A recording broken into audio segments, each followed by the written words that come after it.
રીતે નિર્ધન હતો. ભૂખ અને તરસથી વ્યાકુળ થઈને તે હંમેશા પૃથ્વી પર ક્યાં કરતો હતો. તે બ્રાહ્મણને દુઃખી જોઈ બ્રાહ્મણો પર પ્રેમ નાખનારા વિષ્ણુ ભગવાને વ્રત બ્રાહ્મણનું રૂપ લઈ તે બ્રાહ્મણને આદરથી પૂછ્યું, હે બ્રાહ્મણ, હે દ્વિજ, જાતિમાં શ્રેષ્ઠ, તમે અતિ દુઃખી થઈ શા માટે પૃથ્વી પર હંમેશા ભટકો છો? તે સાંભળવા હું ઈચ્છું છું, માટે તમે કહો. બ્રાહ્મણે કહ્યું, હે પ્રભુ, હું ઘણો નિર્ધન ને દરિદ્ર બ્રાહ્મણ છું.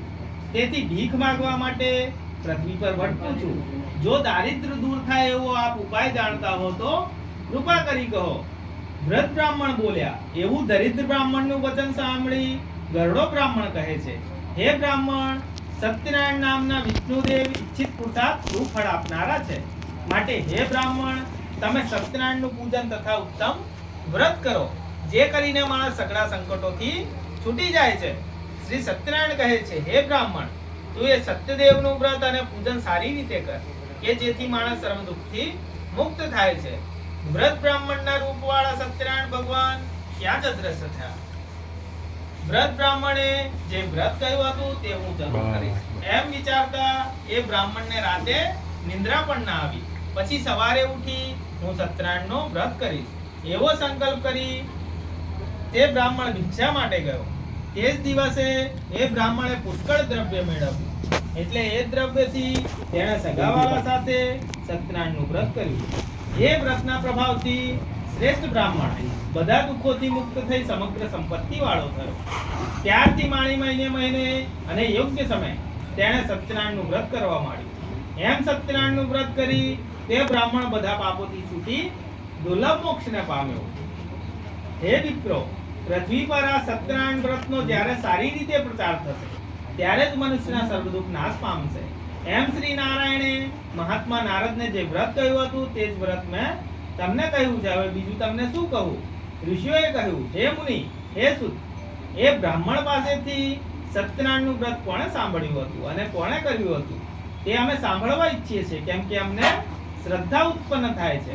સુત બોલ્યા, હે સર્વ મુનિઓ, પૃથ્વી પર જેણે વ્રત કર્યું હતું તે તમે સાંભળો.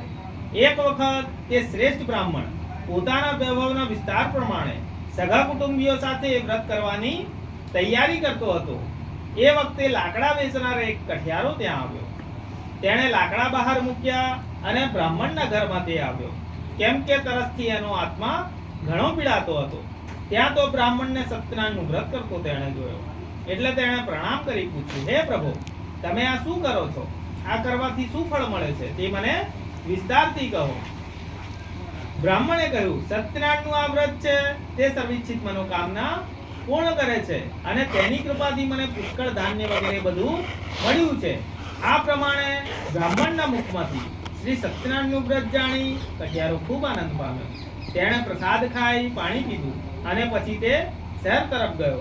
તે કઠિયારો સત્યનારાયણ દેવનું મનથી સ્મરણ કરતો કરતો આમ વિચારવા લાગ્યો, આ લાકડા શહેરમાં વેચતા આજે મને જે ધન મળશે તેનાથી સત્યનારાયણનું ઉત્તમ વ્રત કરીશ. એમ મનથી વિચારી નિશ્ચય કરી કઠિયારો લાકડા માથે લઈ જ્યાં ધનવાન લોકોનું રહેઠાણ હતું એવા સુંદર નગરમાં ગયો.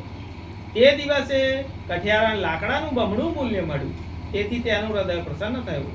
તેણે સારા પાકેલા કેળા, સાકર, ઘી, દૂધ અને ઘઉંનો લોટ ખરીદ્યો. બધી સહાય સામગ્રી ખરીદીને તે પોતાને ઘેર ગયો અને પછી પોતાના સગાવાલા ઇષ્ટ મિત્રો તથા બ્રાહ્મણને બોલાવી વિધિપૂર્વક તેણે સત્યનારાયણનું વ્રત કર્યું. એ વ્રતના પ્રભાવથી એ કઠિયારો ધન તથા પુત્રથી યુક્ત થયો અને આ લોકમાં સુખ ભોગવી છેવટે તે સત્યલોકમાં ગયો. સ્કંદ પુરાણે રેવા ખંડે સત્યનારાયણ વ્રત કથાયામ દ્વિતીયો અધ્યાય. ગુરુ બ્રહ્મા ગુરુ વિષ્ણુ ગુરુ દેવો મહેશ્વર ગુરુ સાક્ષાત પરબ્રહ્મ તસ્મૈ શ્રી ગુરવે નમઃ. સત્યનારાયણ દેવ